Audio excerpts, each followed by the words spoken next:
This is VSiN, the sports betting network.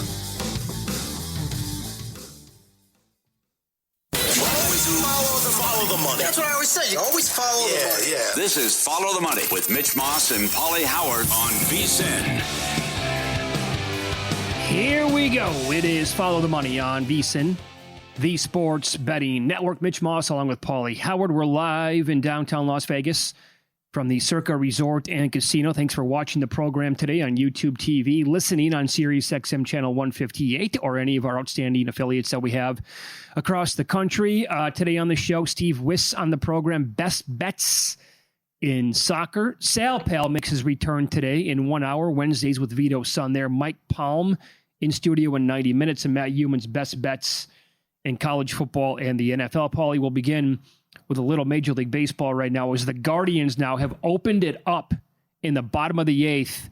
They lead Detroit suddenly 3-1. This was tied at 1 apiece going to the bottom of this inning, and the Guardians have runners on first and second with only 1 out. The live in-play total was 3.5. Was anybody going to score more than 2 runs in this game to go over that number? And they have here now, so people betting that in-game number under lost that bet, and they are currently, now the total's 4.5, with the Guardians trending in that direction. And in the other one, they were in a replay here because Bogarts made an incredible play right behind second base and nearly picked off Swanson, and that was a second out in the bottom of the third. But I think they're going to call Swanson here safe. Yeah, they are, in fact. So Cease pitching. He's through 50 pitches right now for the Padres, and the Friars are on top of the Cubbies at Wrigley 1-0. Bottom of the third, and they are almost a $2 favorite in this game right now at DraftKings. Yeah, that's too high, don't you think? That's my guess. Yeah. Well, the Yurfie came in both games, so the Friars got on the board early. But again, coming into this game, 1 run in their last 33 innings in the postseason. Got to get the bats going. And then what do you expect? How long will Cease go?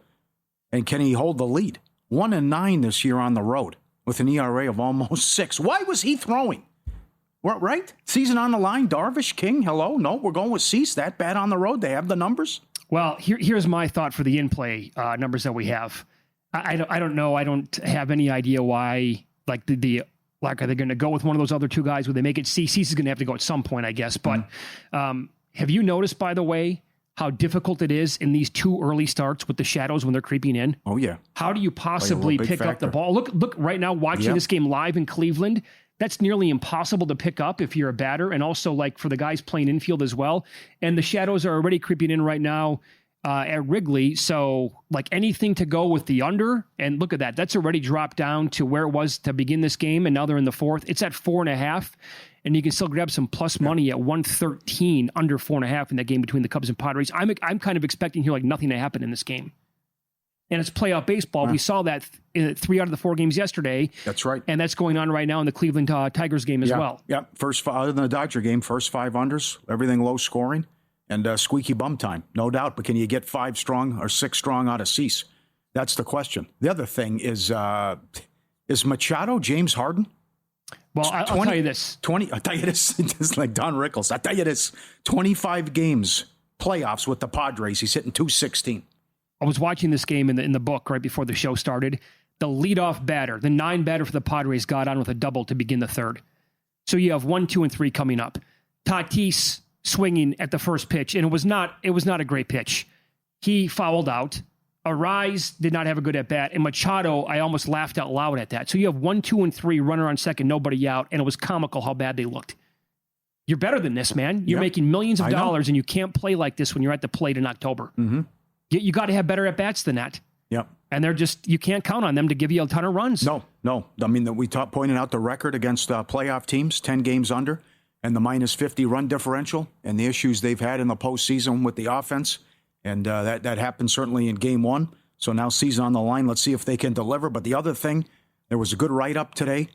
You saw what happened with the Yankees. You saw what happened with Detroit. Top of the 8th, first and third, nobody out. Can't get a guy in. Cleveland had a guy on third, nobody out in the 9th. Couldn't get him in. This is important about who's good, who stinks in that situation. Runner on third, less than 2 outs. Toronto number 1. Milwaukee number 3. Seattle was 29th, Detroit was 22nd, Cleveland was 21st. So we also saw 5 sack bunts yesterday. I only think a couple times on the season did that happen. More than 5 times. Yeah, And that's it's right. in a single day, by the way. Yeah. We only had 4 games on the slate. That's right. That's right. So who can get that big hit? And maybe the nerves are too much for these guys, and they choke and can't deliver. We're seeing a lot of that, not timely hitting. Okay, so I do have a couple of bets in the late games coming up tonight.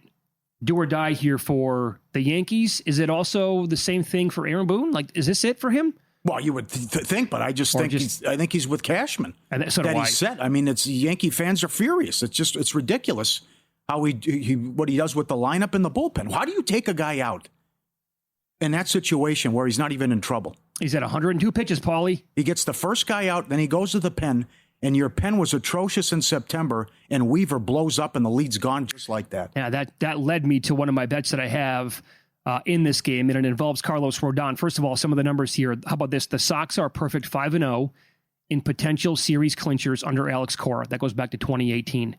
The Red Sox have won 10 of 14 against the Yankees this year. They're holding the Yankees to a .291 on-base percentage and 3.7 runs per game.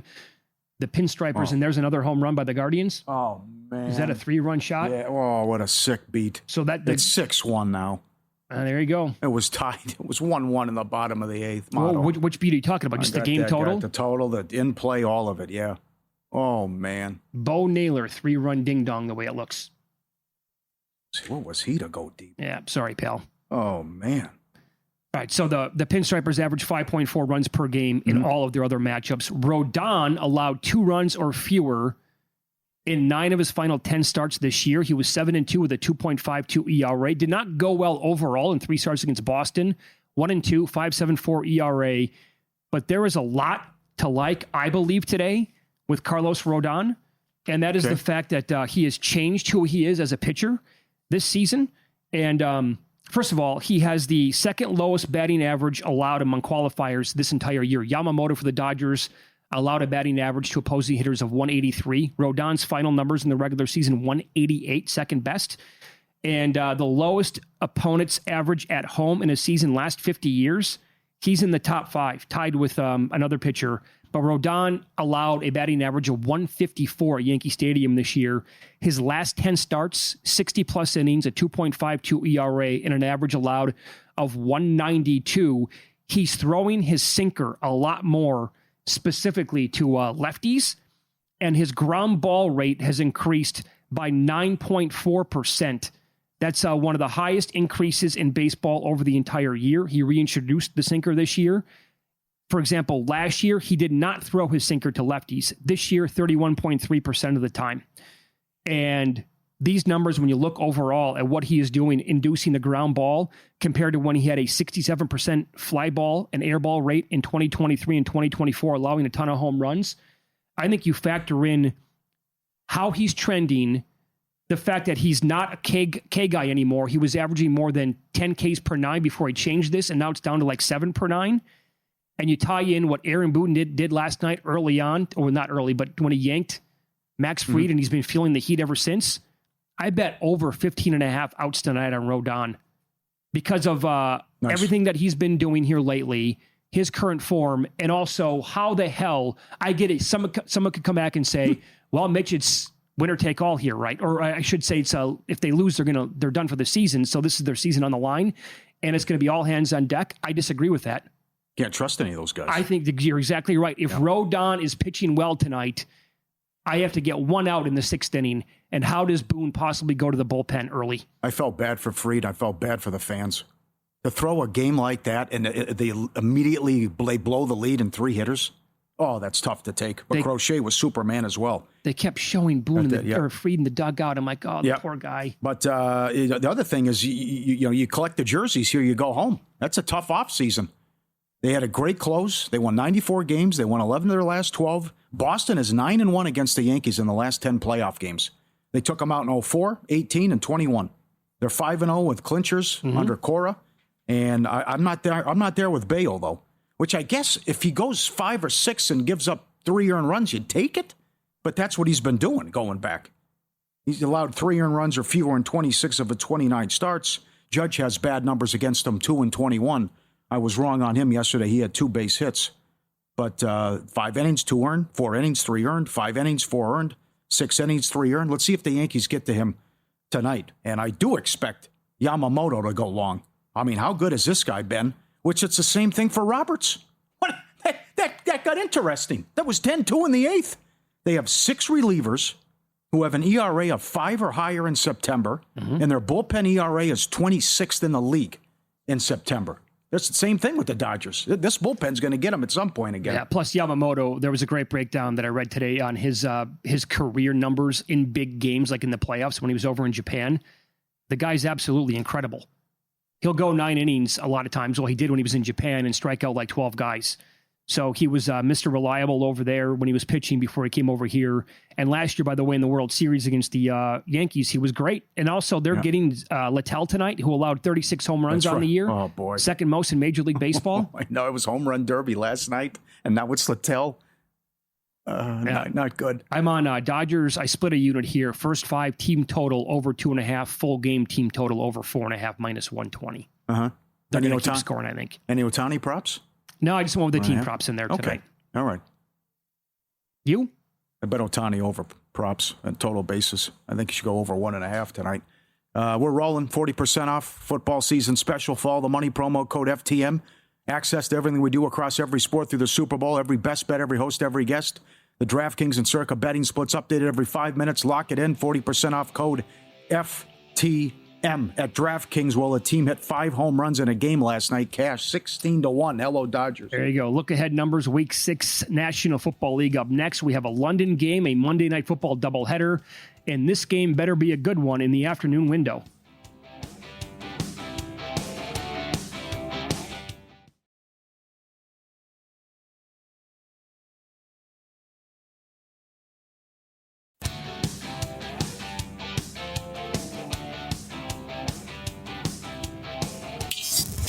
This is Follow the Money on VSiN. Good to have you on board here on a Wednesday, live in Vegas, Circa Resort and Casino. Here is your breaking news this week in the National Football League. Brock Purdy, Ricky Pearsall, and Jawan Jennings are all out tomorrow night against the Rams. And take a wild guess what is happening to this number in real time. Multiple books are now up to LA minus 7.5 here at home. They knew. Oh, yeah. I saw 7 a couple hours ago, so they knew the news was coming down, and that opened 3 last week. So Niners up against it. Poor Mac Jones. Who's he throwing to? Man, it's a tough assignment for Mac tomorrow. I really want to. I wish we were in a break right now because I really want to bet the 49ers team total under. Mm-hmm. How are they going to be scoring in this game? So you take away those players, Kendrick Bourne, Demarcus Robinson, Sky Moore, Valdez Scantling. This is just going to be a heavy CMC game yet again, and also Brian Robinson. So does Brian Robinson, a thought here, does he go over the rushing attempts, and then it's just they're going to pepper McCaffrey with targets out of the backfield and probably line him up in the slot for a lot of this game? Mm-hmm. That might be part of the game plan here. Yeah. That's not bad. Huge break for the Rams. His receiving yards over. They got to list some of these guys. The other thing is, could Puka keep this up as well?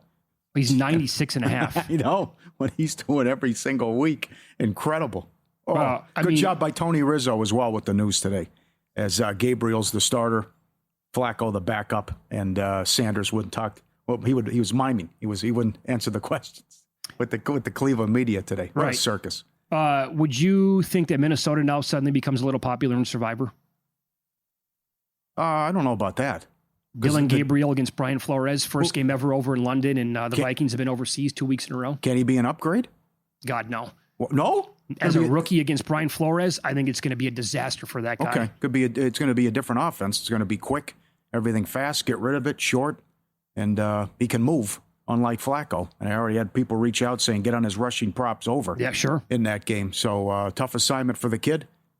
But Rizzo had the news that the change was coming. Good call there, T. Rizzo. Yep, and he joined the program yesterday. You missed it. You can go back and listen to the Follow the Money podcast, wherever you get your podcast. Next Thursday night, Eagles are 7.5, total 41.5, 42.5 in that range at the Giants. Yeah, get them off prime time. Here's another one. Yeah, well, Jackson Dart now, so I really don't mind it, I guess. That is true. You're right. I enjoy Scatterboo and Jackson Dart. I think, can they be live here in this game? Why not? Phillies, the Eagles have done nothing on offense to this point to really get behind them. Yeah. And now the Giants' defensive line playing pretty well here. They did last week anyway, and I get it. The Chargers were down a couple of offensive linemen there. I'd say the total's too high. Another game here at home for the Giants, and they always play these unders. That's right. In London, we'll be live on the air with the VSiN Pro Football Tailgate Show on Sunday morning for Week 6. Broncos are between 5.5 and 6.5. Total between 41.5 and 43.5 against the Jets. Love Denver. The Jets will not stop them. It will not go well for Fields either. Not only, I think they blow out the Jets, and I think Denver beats Philadelphia this week too. I could see that. I like how they looked Monday night. Good Bo showed up, and I just don't see anyhow the Jets are going to. They couldn't slow down Miami. They're not going to stop Denver. So how about this for an angle in that game? Again, multiple books, different prices on the total right now. Again, it's a look-ahead number. You're not going to get down massive limits, but you get down something decent. If you bet over 41.5 and under 43.5, 40, that's in the range of a key number there, 42 and 43. It lands 23-20. You scoop the pot. Mm-hmm. You win both bets. Mm-hmm. Browns are playing at the Steelers. Pittsburgh opened up 6.5. 5.5 or 6 is the number, and that totals around 37.5 or 38.5. Sight unseen here with Dylan Gabriel. Yeah. All right. That one's tough. Sneaky, good game. Cardinals at the Colts. Indy 3.5. Is that too short? 47.5 is the total. I think Indy's good. They did that game last week against the Rams was a impressive showing in my opinion. Come on now. Who's running the ball now? Benson's on IR. It's what, Bam Knight, Michael Carter, and Vi Sikahema? I mean, who do they have left? It was, Vi Sikahema. I already bet his, for this week, I bet his rushing attempts over. But Michael Carter, fantasy people who are pretty damn good on X, they think Carter's going to be like the... Goal line? Well, they didn't say that. They said first and second down back, and then the other guy is going to be like the third down back. Okay. They're looking at 3 guys now. Yeah. It's tricky. Very tricky to figure out in terms of props and everything. Yeah, that's too short. I like the Colts. I'm with you. Rams are 4.5, 5, or 5.5 at the Ravens next week. You take a shot on Baltimore thinking there's a prayer that Lamar comes back and plays? Or your belief in Cooper Rush? I don't believe him in that much. No? Okay. I don't think he'll play. So look at the break the Rams are getting back-to-back here. No kidding. Wow. Good. Yep. Excellent point. Now, I think I disagree with the number here. Let's talk this one out. Seahawks are at Jacksonville. Anywhere between a pick'em and Jacksonville favored by 1.5? Yeah, this power rating on Jacksonville's out of whack. I don't think they're a good team. We disagree on this. The Niners handed them the game. That's not accurate. Yes, it is. 4 silly turnovers and a punt return again. I'm not buying Lawrence. I think Seattle beats them. They're the better team. I can't believe the line Monday night. Kansas City's going to beat Jacksonville. Yeah, I thought it was Brock Purdy terrible. He's in bad throw, no doubt. Yeah, but I mean, you 4 silly turnovers, that'll kill you. And I think Seahawks are good. Yes, I'm with you on Seattle. Yeah, I'm a believer. And by the way, this is a team now, again, they travel well from west to east. Mm-hmm. So I don't think like that long-ass flight. Good defense. Sure. Yep. Cowboys 3.5 at the Panthers. Total 46.5. See, I'm quite confident that Carolina will score points at home against this defense. Yeah, I trust. Yeah, I'm okay with Young at home. He's a different quarterback, and they're a different team. I don't think there's any stops in this game. No, I think betting over 46.5 right now is definitely worth a play. Yeah. You can find that, again, it's available at certain books that are posting these numbers, 47 being the key number. Chargers between 4.5, 5.5 at the Dolphins. They have a lot of guys I need to know about with the health with the Chargers. Yeah, I don't think Miami's going to move the ball. Probably not. No. I think the Chargers defense is pretty good. Yeah. Also, an early game, 1 o'clock window on the East Coast. The Pats are 3.5 at the Saints. Well, what do you make of that number? Ooh. Oh, I like the Patriots. You don't? No, God, no. You like the Saints? That's too high. Really? Too high of a number, yeah. Why are they laying 3.5? People think they're good. They're high-powered. You're one of them now? No, I'm not. I answer your question. Okay. Well, based on what we saw with the hype and the win total and favored in 11 games before we kicked off. Here's why I think right now the Saints plus 3.5 is the right play. I think they beat the Giants this week, and I think there's a chance the Bills run the Patriots off the field. And so that 3.5 could go bye-bye. That's what I think. I also agree with Vrabel. They're a pretty good team if they don't beat themselves. Sunday, now think about this, Pauly, the 3 games that we have in the Sunday afternoon window, because we have Thursday, we got a London game, we got a Monday night doubleheader, so these games are all spread out.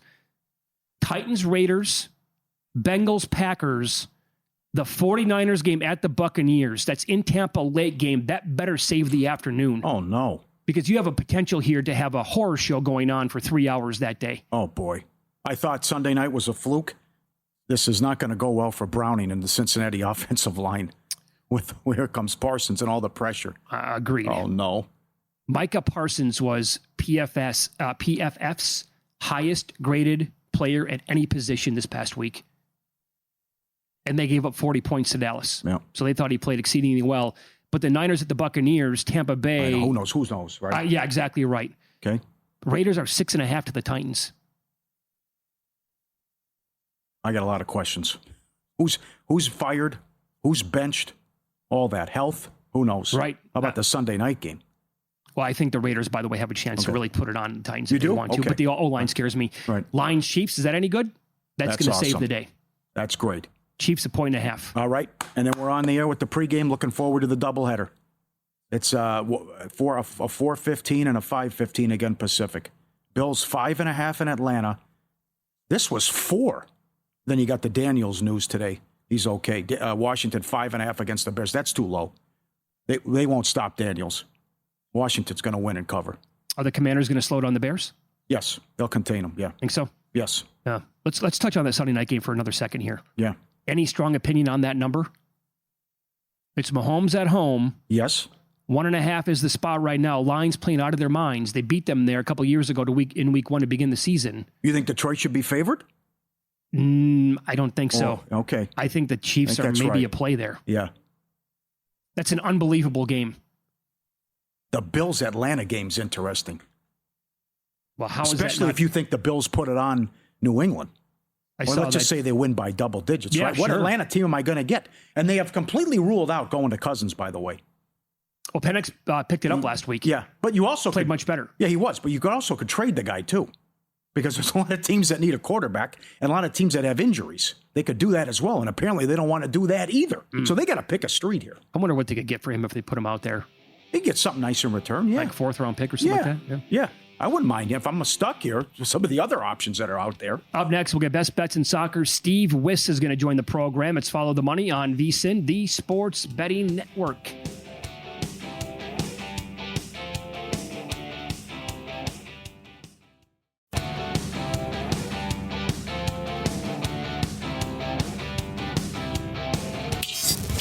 This is Follow the Money on VSiN.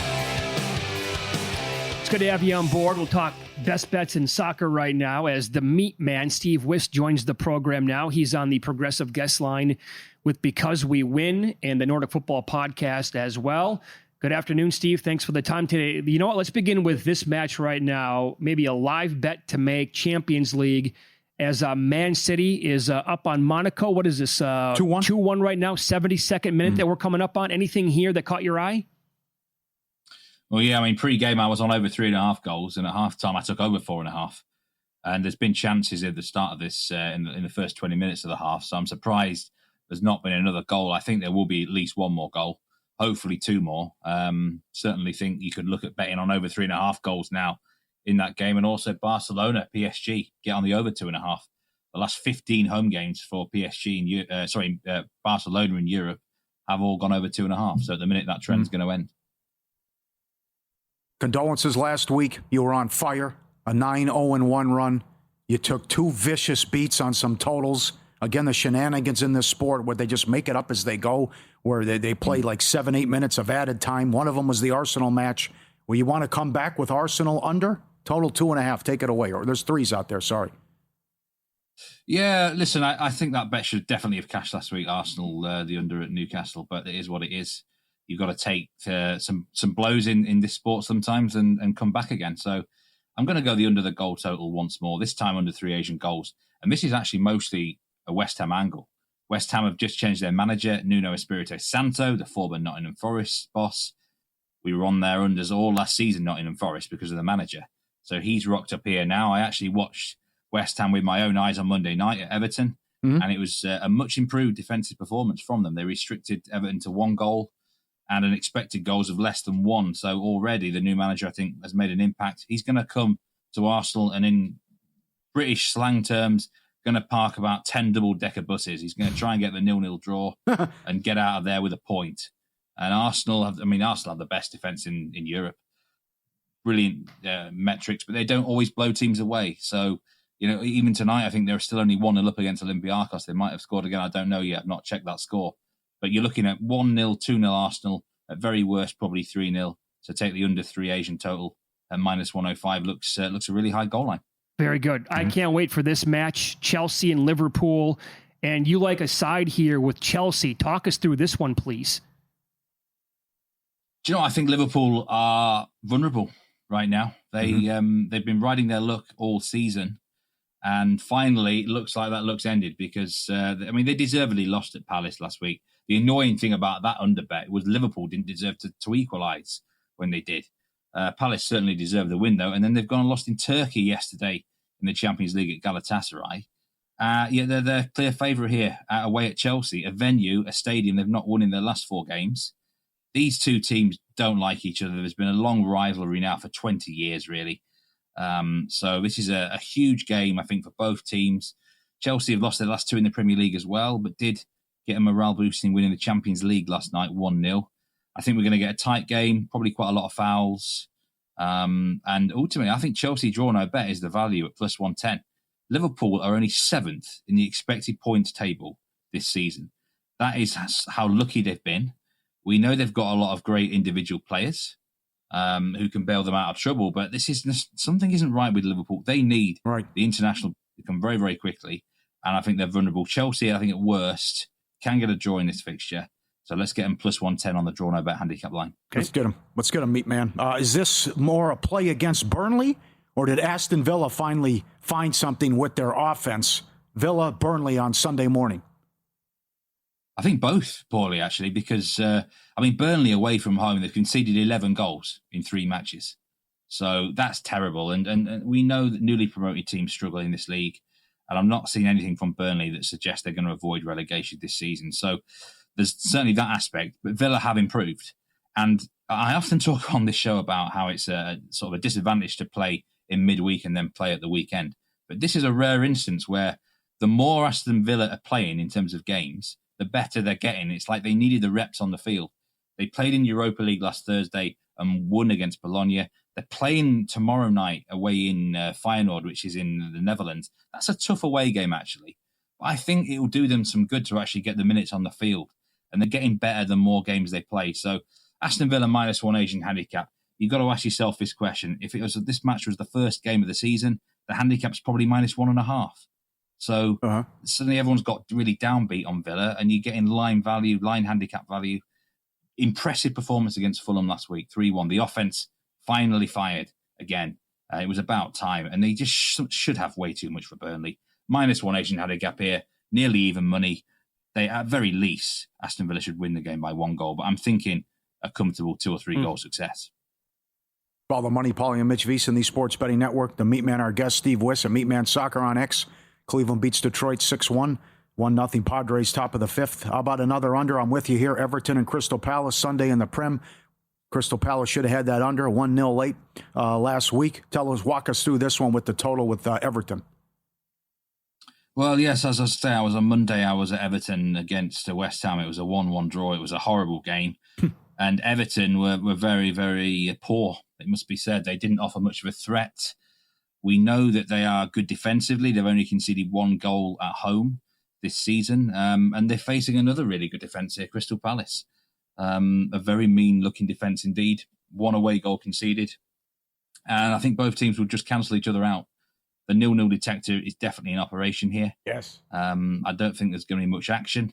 Crystal Palace are playing away from home on Thursday against Dynamo Kiev. It's in a neutral venue somewhere on the Eastern Bloc in Europe, I think. So they could be quite tired a bit. So they might lack offensive rhythm themselves. And I think if you offer both teams a draw right now, they would take it. So this is the best bet of the week for me, under 2.5 goals at -150. Good. Like to hear that. Excellent. The Championship League. Blackburn and Stoke under 2.5. Well, the first factor here to mention is actually the weather in the UK. We're going to get a storm system coming on Friday evening and Saturday, especially in the north and the west of England. So watch out for quite a lot of unders, I think, in that part of the country on Saturday.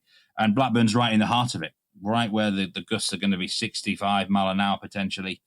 And we're going to get, I think, a really poor game of soccer here.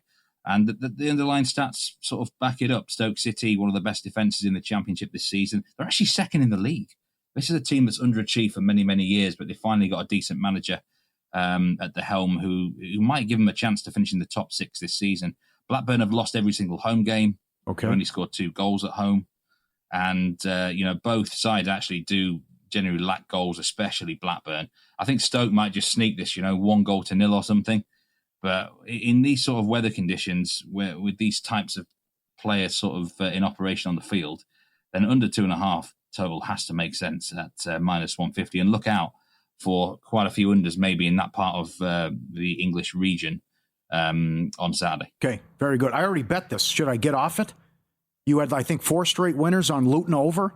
Then they played an under last week. They played the other day, and it was 2-2. Why no Luton over Saturday? Well, what's actually happened with Luton Town is they completely changed the system, and it's a big change. They've gone from basically a 5-man defence to a 4-man defence, which is, in soccer terms, that's a big deal. So, the 1-0 last week, they were better defensively for sure, but then it seemed yesterday that the mistakes reared their ugly head again in a 2-2 draw. So I wouldn't go off the train necessarily, but it's one of those where I wouldn't be as confident as I was before because the original system that they had was conceding loads and loads of chances. So I think this is why they've made the tactical switch up. I would tentatively go overs again with them still, just not as big as before. Very good, my friend. Great to talk to you as always. We'll catch up next week. Good luck. Thank you very much, guys. Take care. All right. Thanks, Steve. It's a butcher. Steve Wyss. He's on the Progressive guest line. 2-1 City, 79th minute. In that one. Uh-oh. Who hit that? That's a 2-run shot. Is that Machado? Hey, that's Machado. Hey. He heard it. About time. No kidding. All right.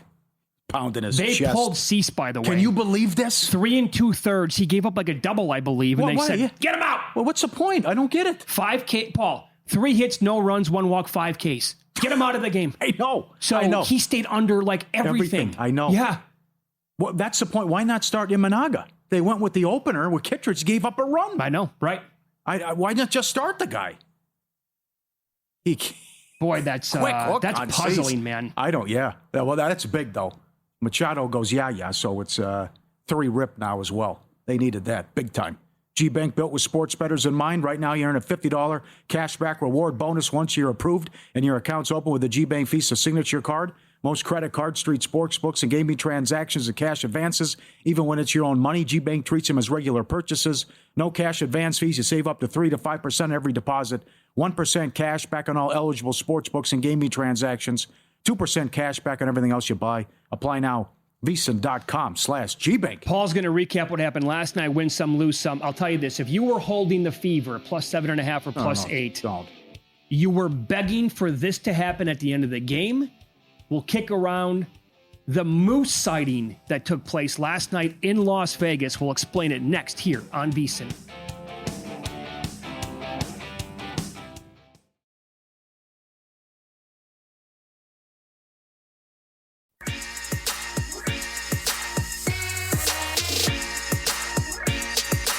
Win Some, Lose Some is sponsored by the Sharp Plays. Were you a winner last night? Wow, winning. Or was it a rough one? Well, they can't all be winners, can they? Loser! You're a loser! Pauly Howard recaps the night in sports betting in Win Some, Lose Some. The props every day for the baseball playoffs are great. And what they offer with the menu and what they offered before the playoffs started. Daily case. Yesterday, Scuba was +280 to lead in strikeouts.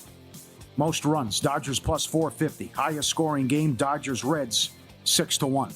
Dodgers 175 up to 210. Little hairy there in the 8th. Come on. I'm surprised they were as high as +450. I didn't look at the market yesterday, but for most runs. Yeah. All teams to score, yes, +190. That cashed. Ohtani to hit 2 home runs, 12-1. Well, they were facing green, but I know what you're saying. Hernandez, I didn't see 2. He was 5-1 to hit a bomb. I don't know what he was for 2. Edmund to go deep, plus 725. Volpe, 9-1. Crochet, 10-plus strikeouts, 4-1 here at Circa. Nice job if you laddered it. Oh, Matt Vasgersian yesterday. Yep. On the show. So good. Will a team hit 5 home runs in a game? Before the playoffs started for the entire playoffs, it was $1.30 at Will Hill. Cash it. At DraftKings, well, it happened just yesterday. 16-1. That paid plus 130? It's minus 130 for the whole playoffs. Oh, minus 130 for the whole yes, wow, for the whole for playoffs. 5? Yes. I mean, the fact that will a player hit, they're going to have to change that prop moving forward.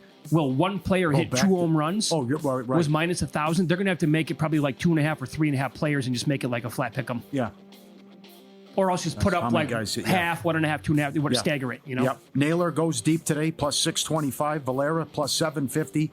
Rocchio was 13-1 here at Circa. Wow. He hit the big home run in the bottom of the 8th, and Machado just went deep. He was plus 440. Aces, it's not over, but a couple people showed us the tickets. When they were going through their funk before that winning streak, they were 16-1 to win the title in the summer. They are the definition of buying at rock bottom. Yep. They were not good.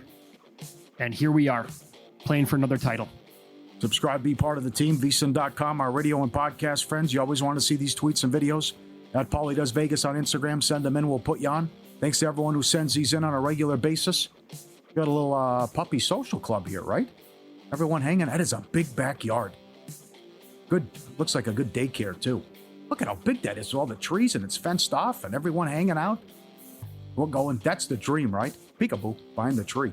Yeah, those tough yards are those backyards are tough to come by out here in Las Vegas. Yeah, no kidding. You just have the daycare and have a group of dogs out there playing the whole time and not a care in the world. We've seen one of these before. This is a different beagle, but this guy can do it all. There you go. He's playing the piano and singing at the same time and howling. Looks like my guy, Jordan. Look at him. And the tail's wagging. How good is this? Walks right up to it, paws on, playing the piano, and howling the whole way. That's pretty strong. With the tail wagging. Got to send that one to me, Luke. That's excellent. Very good. You mentioned it. It was a moose and a half last night in Las Vegas. If you grab 7, 8, 8.5, widely available.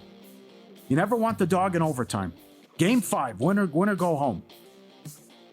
The Fever force overtime. They're down 3 with 20 seconds. Aces get a stop, make their free throws. Aces get a stop, make their free throws, and then down 7 with 5 seconds left. The Fever fouled again. You guessed it, they made both, and then the Fever missed a bunny. The Aces won by 9 in overtime. Yeah, the Aces could not miss in overtime. Yeah. There's also this, though. If you're holding that ticket at the end of regulation, right, plus those points, as you said, you never, ever want the dog in overtime. This is what drives me nuts about this league. The Aces missed a layup and a putback at the buzzer to win the game in regulation. The amount of missed layups that happen every night in the WNBA is nauseating. Yeah. Can't finish, yeah. But it's also this, Paul. I went back so I watched a lot of the game, looked at the box score last night. The Aces were covering, I'll call 7.5, 8, even if you want to throw 8.5, right? For 26 seconds in the third quarter. They were covering for about 19 seconds in the fourth quarter. And then they covered for the final 5.5 seconds of the game. Plus 8.5. Can't get there. And a huge game, right. And you can't cash. Now, how about this, Vish? There were 6.5s at FanDuel. Cleveland and Detroit, 1-1, bottom of the 8th. 6-1 Guardians. Yeah, that stings a little bit, huh? That was the 3-run bomb as well from Naylor. That is brutal. Another moose. Before the line moves, the sharp place is already there. They don't just follow the market, they help move it. Powered by advanced AI and plugged into trusted insider sources, the Sharp Plays delivers the edge serious bettors use every day. Free reports, alerts, and market-moving insights straight to your inbox or X feed. Jeff and the crew been at it since 2011. Documented results, public logs, transparent receipts, connected guy, great sources, been with us since day one. SharpPlays.com, trusted by pros, watched by the books. Visit SharpPlays.com now. All right, so I get it. The Aces been red hot since the beginning of August, but it's been a struggle here in the playoffs. Yep. And they have home court here against the Mercury for the entire thing. What do you make of the series price? I like Phoenix. They're about Phoenix. Yeah. They're about $1.30 or so. Better team. Yeah. I like how they're playing, and I like their inside-outside game, and they can shoot. Sabali, Bonner. To think that how tall she is, and she can knock it down from three, and then you got Thomas as well. To get that type of performance from Wilson and was it Young? Whoever went off again, couldn't hitting threes and had a big game, and the Fever can win that game down 5 players. Yeah. They lost another girl last night. Yeah, Kelsey Mitchell got hurt. I mean, how's that a competitive game? And then Boston got fouled out, and people had a major problem with that foul. I think that's called in the NBA. But who knows? Again, these referees, you never have any idea how they're going to call a game. I didn't have a problem with the foul. Maybe in that spot, if you want to say you can't call that, let him play, that's fine by me. But I think they call that a lot of times in the NBA. If they never called it, then I would say, of course they can't call the foul. Could you make a case for Sabali MVP because she shoots a lot? Well, she's 10-1. I mean, because you're going to get inflated numbers because Wilson and Thomas are going to be so low. Yeah. So if anybody else goes off, you're going to have an Andre Iguodala, possibility here. Yeah. Jackie Young's 25-1. Oh, that could happen. That's not, yeah. But she's got to have, she can't have an off game though. That's the thing. Mm-hmm. And I think there's probably, a pretty good chance that she's not going to have Well, it's so hard because you can put Wilson in for 24 and 10 every game. Yeah, correct. I mean, that's correct. I also listened to the entire Nafisa Collier message to the entire league yesterday a couple times. I absolutely love every word that she said. Good for her. I'm so glad that somebody did that, and now I'm so glad that so many people have had her back outside of WNBA media and also players around that league. And I know Mike Palm's going to have a lot on that, and you cannot be serious coming up the next hour of the show. All right, so let me give you this in Major League Baseball before today's action. If you, Paul, this streak of teams who would win the first game and go on and then take it from there, there was, and now I can't find it in my notes, but I know about the sweeps. I know Steve Mackinnon has it, vsin.com. Oh, here you go. Since wild card playoffs turned into a series in 2022, the team that won game 1 in the series, they went 10-2 straight up. And you were up, by the way, more than 10 units in that time, and 8-4 overall on the run line. So today, based on the short history that we have on that angle, it would have been Detroit, Chicago, Boston, and the Dodgers. But so far, it's going the exact opposite here. Tigers losers today. Cubs trailing 3-0 right now at home in the 6th. You get the 2 games a little bit later on tonight. So we have potential here for a handful of games tomorrow. Well, how you make the case for the Reds? That one's tough. Yamamoto was so good, and Littell allowed the most home runs in baseball. I don't what the Dodgers did last night. Right, I can definitely make the case for the Yankees. They get to Bayo, and you get a good performance from Rodon. The problem is, how long is he going to go? You're right, and it's just and the Boone nonsense with why were so many guys on the bench? It's the playoffs. Put your best players out there. I know. Chisholm out. This wasn't in the lineup. Other guys not in the lineup. Right? Rice wasn't in the lineup. Doesn't make any sense. Now, how about this number here? Yankees right-handed batters against Bayo this year, 0 for 16. That ties into what you said earlier. Judge and Stanton combined in their careers, 4 for 31 with only 1 extra base hit. And so, if you take some of the guys at the top out what they did in the game last night, nobody did anything for the Yankees. It was Volpe, and then Judge had a couple of hits, and that was pretty much it. Yeah. The other question is, now the Dodgers are favored to win a World Series. After what they did. But I mean, the Reds are 4 games over 500. So it's just like you invite all these teams in, you're going to get some average teams, and they've lost 6 or 7 of the Dodgers, and they've been outscored 40-20 now. Now, I get it. This year has nothing to do with previous years. Did you know that the Reds in 2020 pandemic year, in a 3-game series, they got swept by the Braves. They didn't score a run. 1 game went to 13 innings. Yep. No! Sal Palantonio makes his return to the program coming up next. Are the Eagles fugazi?